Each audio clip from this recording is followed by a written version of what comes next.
Pilipino na mayroong tunay na pagmamahal at tunay na malasakit sa bayan ito. Narito po ang bawat isa sa amin, Ama, upang ilulog sa inyo pong panan ang aming mga kahilingan at mga dalangin. Amin pong hinihiling sa inyong dakilang pangalan ang tunay na pagbabago na aming inaasam sa bansang ito. Dalangin po namin na ang inyong pong kapangyarihan ang siyang manguna sa lahat ng aming gagawin sa gabing ito.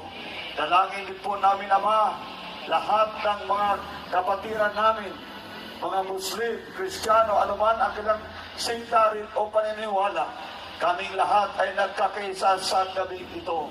Sapagkat ang pagtitipong ito ay hindi lamang pagtitipong ng taga-QGC.